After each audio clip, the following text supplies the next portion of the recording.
Hi hello ನಮಸ್ಕಾರ friends, welcome back to Meghana's cooking channel. ಇವತ್ತು ಈ ತರಕಾರಿ ಪಲಾವ್ನ ಈಸಿ ಹಾಗೂ ಫಾಸ್ಟಾಗಿ ಹೇಗೆ ಮಾಡೋದು ಅಂತ ತೋರಿಸ್ಕೊಡ್ತೀನಿ. ಈ ರೆಸಿಪಿನ ಕೆಲಸಕ್ಕೆ ಹೋಗೋರು ತುಂಬ ಕಡಿಮೆ ಸಮಯದಲ್ಲಿ ಮಾಡ್ಕೋಬಹುದು. ಹಾಗೆ ಬ್ಯಾಚುಲರ್ಸ್ ಕೂಡ ತುಂಬ ಈಸಿಯಾಗಿ ಹಾಗೆ ಟೇಸ್ಟಿಯಾಗಿ ಮಾಡ್ಕೋಬಹುದು. ಈ ರೆಸಿಪಿ ಮಾಡೋ ವಿಧಾನ ನೋಡ್ಕೊಂಬರೋಣ. ಮೊದಲಿಗೆ ಒಂದು ಜಾರ್ ತಗೊಂಡು 1 ಇಂಚು ಶುಂಠಿ, 1 ಗೆಡ್ಡೆ ಬೆಳ್ಳುಳ್ಳಿ, ಒಂದು ಸ್ವಲ್ಪ ಪುದೀನ, ಹಾಗೆ 4 ಹಸಿರು ಮೆಣಸಿನ್ಕಾಯಿ, ಸ್ವಲ್ಪ ಕರಿಬೇವು, 1 ಸ್ಪೂನ್ ಜೀರಿಗೆ, ಹಾಗೆ ಸ್ವಲ್ಪ ಹಸಿ ಕೊಬ್ಬರಿನ ಹಾಕ್ಕೊಂಡು ನುಣ್ಣಗೆ ರುಬ್ಕೊಳ್ಳಿ. ನಂತರ ಸ್ಟವ್ ಆನ್ ಮಾಡಿ ಒಂದು ಕುಕ್ಕರ್ನ ಬಿಸಿಗಿಟ್ಬಿಡಿ. ಬಿಸಿಯಾದ ನಂತರ 6 ಟೇಬಲ್ ಸ್ಪೂನಷ್ಟು ಅಡುಗೆ ಎಣ್ಣೆನ ಹಾಕ್ಕೋಬೇಕು. ಹಾಗೆ 2 ಇಂಚಷ್ಟು ಚಕ್ಕೆ, 1 ನಕ್ಷತ್ರ ಹೂವು, 4 ಲವಂಗ, 2 ಏಲಕ್ಕಿನ ಹಾಕೋಬೇಕು. ಹಾಗೆ 8 ಅವರ್ಸ್ ನೆನೆಸಿಟ್ಟಿರೋ ಬಟಾಣಿನ ಹಾಕೋಬೇಕು. ಬಟಾಣಿನ ನೀಟಾಗಿ ಫ್ರೈ ಮಾಡ್ಕೋಬೇಕು. ಹಾಗೆ 1 ಮೀಡಿಯಮ್ ಸೈಜ್ ಈರುಳ್ಳಿನ ಚಿಕ್ಕದಾಗಿ ಕಟ್ ಮಾಡ್ಕೊಂಡು ಹಾಕೋಬೇಕು. 2 ಕ್ಯಾರೆಟು, 10 ಬೀನ್ಸು, ಹಾಗೆ 1 ಆಲೂಗಡ್ಡೆ, ಸ್ವಲ್ಪ ಕಾಲಿಫ್ಲವರ್ನ ಕಟ್ ಮಾಡ್ಕೊಂಡು ಹಾಕ್ಕೋಬೇಕು. ಇದು ಎಣ್ಣೆಯಲ್ಲಿ ಚೆನ್ನಾಗಿ ಫ್ರೈ ಆಗಬೇಕು. ತರಕಾರಿ ಎಲ್ಲ ಎಣ್ಣೆಯಲ್ಲಿ ಒಂದು 5 ಮಿನಿಟ್ಸು ಫ್ರೈ ಆಗಬೇಕು. ಹಾಗಾದರೆ ಟೇಸ್ಟ್ ಬರುತ್ತೆ.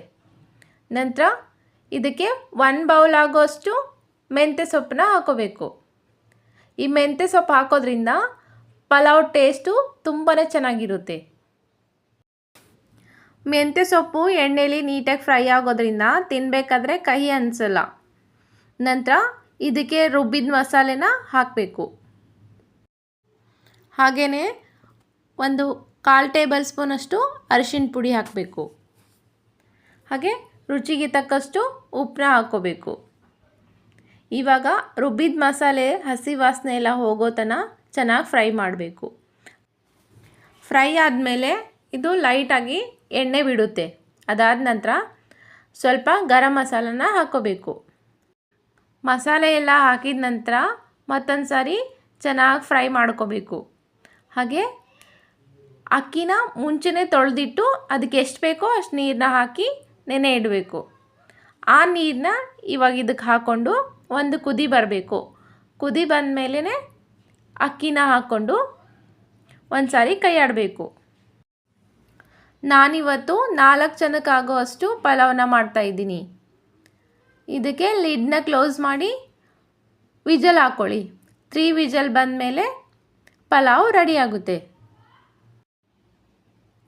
3 ವಿಜಲ್ಸ್ ಆದ ನಂತರ ಪ್ರೆಷರೆಲ್ಲ ಆಚೆ ಹೋದ್ಮೇಲೆ ಲಿಡ್ನ ಓಪನ್ ಮಾಡಿ ಇವಾಗ ಪಲಾವ್ ರೆಡಿಯಾಗಿದೆ. ಒಂದು ಸಾರಿ ನೀಟಾಗಿ ಪಲಾವ್ನ ಮಿಕ್ಸ್ ಮಾಡ್ಕೊಳ್ಳಿ.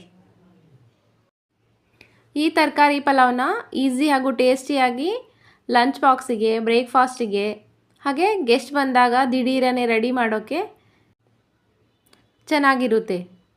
ಹಾಗೆ ಇವಾಗ ಒಂದು ತಟ್ಟೆನ ತಗೊಂಡು ಅದಕ್ಕೆ ಪಲಾವ್ನ ಸರ್ವ್ ಮಾಡಿಕೊಂಡು ರಾಯ್ತ ಜೊತೆ ತಿಂದರೆ ಚೆನ್ನಾಗಿರುತ್ತೆ.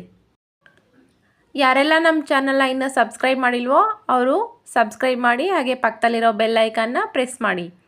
ಈ ರೆಸಿಪಿ ಇಷ್ಟ ಆದರೆ ನಿಮಗೆ ಲೈಕ್ ಮಾಡಿ, ಶೇರ್ ಮಾಡಿ, ಹಾಗೆ ಕಮೆಂಟ್ ಮಾಡಿ ತಿಳಿಸಿ.